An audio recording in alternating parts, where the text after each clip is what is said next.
So my girlfriend got me this POWELL flight deck for my birthday a couple months ago, and I was super stoked that she did that because I personally am way too cheap to spend $90 on a skateboard. However, you see all these videos online of people, you know, running these over with cars or just trying to break them and not being able to. So I was super hyped to get one and see what all the hype was about and just see if it lived up to the expectations of all these videos on the internet. I mean, you see people driving over it with a car and still skating it, hitting it with a sledgehammer, whatever it is. These boards have been super hyped up. So today I want to review this board, but I don't just want to focus on the durability, I want to focus on the other aspects of the board, because the last thing that you want is a super durable board that sucks. Then you're stuck with a board that you hate for a long time, which I'm not saying may or may not have happened to me, but we'll get into that. First, if you like these videos and you'd like to see more in your YouTube feed, go ahead and like and subscribe. That way YouTube will put more of these videos in your feed. If you want to follow me on Instagram, you can follow me at the local Joe. And if you want to buy a Friday shirt, hoodie, whatever it is, the link will be in the description. Make every day a Friday. Okay, so first of all, let's just talk about the durability, because that is the main thing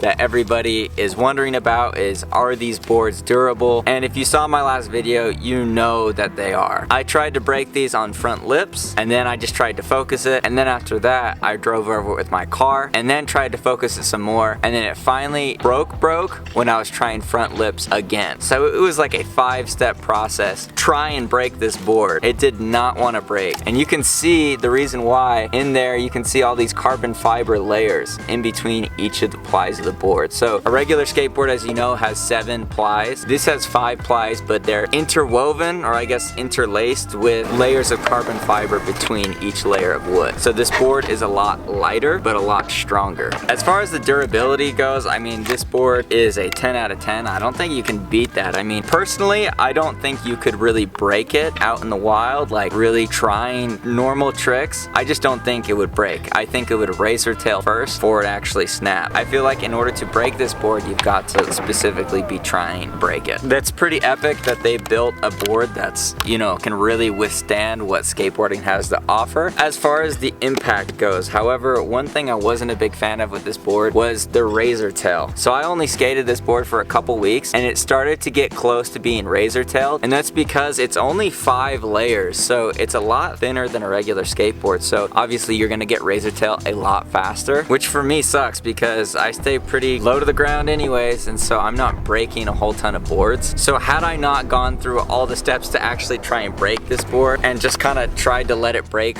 organically, I don't think I would have been able to do it, and I would have been stuck with a board with really bad pop and really bad razor tail for a really long time, because the center of the board, the structural integrity is just too strong. So I think this board makes sense if you're somebody that's like really hucking off things and you break boards, like let's say you break more than 2 boards every month, then this might be a worthwhile investment for you, because I don't think you're gonna break it and the board will last you the whole month. So rather than spending $60 2 or 3 times a month, you'll spend $90 once a month. So I definitely think that there is a market for something like this, but as far as me, I don't really break boards that quick, so just not really as beneficial for somebody like me. Okay, so let's talk about pop. The pop was good with this board. The board did feel stiff, but at the same time it felt flexy. It's a weird dynamic, because it's got 5 layers of wood and the carbon fiber, so it is a lot more flexible. It's not as rigid because it's missing 2 layers. However, you can feel that it's not gonna break. It just, anytime that it flexes, it pops right back. So it's not as stiff as a traditional 7-ply maple board, which personally was not my cup of tea. This could also have been due to the fact that this shape is particularly flat. Like, I was really surprised. There's barely any concave on it, and you really felt the flatness in the middle of the board. So really mellow shape, and that does make boards easier to flex. So if you don't really care about having a super stiff board and you like that mellow shape, then this board is honestly probably perfect for you. But for me, I like a little bit of concave, and I like that really stiff feeling that comes with concave. So for me, the pop was, yeah, good, not great. I feel like the pop is gonna stay exactly the same from beginning to end, which that consistency is really nice. However, just the little bit of give that it has was not really doing it for me. Now, as far as the shape, we already talked about the concave. It's super mellow, but But one thing that I also did not like is that the nose and the tail are very, very pointy. Especially my nose, I like it to be big and round, but this is like very long and pointy. And the board tapers a little bit right in here. And I just came off of skating the real full SE, which is like really, really wide and kind of just stumpy, which I really, really enjoyed. And then switching to this, well, it took a lot of adjustment, and now switching back, it's kind of a nightmare. But if you're, again, if you're somebody that likes that long, narrow shape with a lot of taper, then I think you're gonna like this board. Just for me, it wasn't doing it. The last thing is the graphic. So I didn't think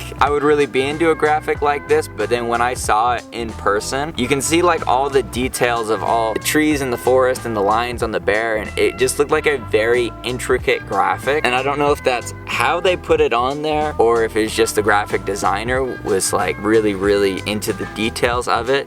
But I thought this graphic actually turned out super sick. The way that they designed it, it gives off this like glowing feel around the logo here, which I think looks really cool. It kind of looks like the board is like lit up. So that was super sick. And on top of that, the graphic I felt like held up pretty good. Sometimes graphics just really look disgusting after you skate them for a while. And I felt like this one was one that wore in and still looked cool, even though it had some wear and tear on it. Overall, I'd probably give this board like a 6 or a 7 out of 10. Again, a lot of it might just be preferential, not my cup of tea. But at the same time, it's just who wants to spend $90 for a board that they don't absolutely love? Especially if that board is going to be super durable and you're going to be stuck with a board that you don't actually like. So if you're going to buy this board, I would recommend trying somebody else's first, or maybe going to a shop and standing on it to figure out if you've got the right shape. That's one thing that really bothers me, is I feel like a lot of companies aren't super open about their shapes. They don't really push that message. And so sometimes when you're buying stuff from online skate shop, you just don't know exactly what the shape is going to be like a lot of the time. Some brands are really good about it. I feel like Real is really transparent and open. You can figure out what the shape is going to be before you get the board in the mail, but this one, not so much. Yeah, so not my favorite board, not my least favorite board, just kind of somewhere middle of the road for me. If I had paid for this myself, I probably would be more bummed, but I got it as a gift, and so it feels a little bit less painful to see it go. So I do have a new board coming in the mail today. I want you guys to guess in the comments below what you think my new board is going to be. Today for our skate session, it's going to be a little bit different. I've been learning a ton of tricks lately, and it seems like I've been learning like 1 or 2 every week. But just because I've done it once doesn't mean that I can whip it out whenever I want, and that bothers me. So I want to work on my consistency today. I'm going to get warmed up, get some warm-up clips, and then try and get a few of the tricks that I've learned recently but don't have on lock. So see if we can work on putting some tricks on lock. Let's get it. Now I'm in the game, I was on the bench.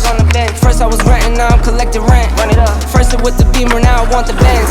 Spending all the back like here I go again. Outside says the chirp, now the camera phone. Told you I'ma make, keep the channels on. Why you acting different when the camera's on? Why you acting different like your paper long? 8-day wake up and I thank God. Bad decision got you wishing you could say nah. My city gritty, you could get hit any. Been trying this 5-0 for literally like a half hour. Like, it's just a freaking 5-0. Alright, I'm gonna give it one more try. If I can't get it, just moving on to something else. I'm talking Amazon money, talking so much money I could mess around and buy Amazon. I've been winning, I'm like, why me? I heard these labels wanna buy me. I don't need you, boo, I style me. I roll G's and they grind me. Now I'm on my game, nothing is the same. Who am I to blame? Money made me change. Cardi in my ring when I'm switching lanes. Dude, I swear, I've not had a day this bad in so long. When I was warming up off camera, I did a switch ollie. Missed the flick. How do you miss the flick on a switch ollie? And then I tweaked my ankle.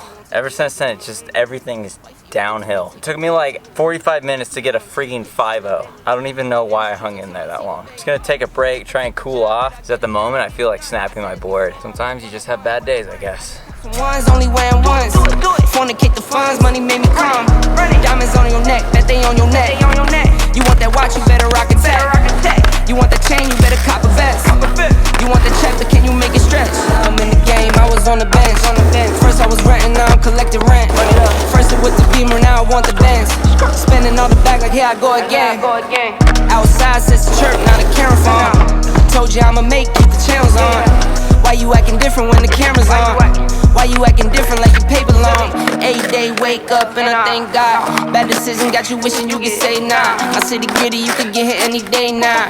On my mama, I'ma move my family way out. With some 20s, 50s, 100s, 1000s. Alright guys, well unfortunately my battery cut out right there. That was a super random, weird video, but I hope you enjoyed the review of the Powell Peralta flight deck. Really interesting to try it out. Personally for me, probably just not my cup of tea, but I hope you guys liked the video. If you want to see more, go ahead and subscribe and like the video. And if you want to follow me on Instagram, you can check me out at The Local Joe. Make every day a Friday, guys, and I'll see you in the next video. Peace. Millions, billions, trillions, zillions. I'm talking Amazon money, talking so much money I could mess around and buy Amazon. I've been winning, I'm like, why me? I heard these labels wanna buy me.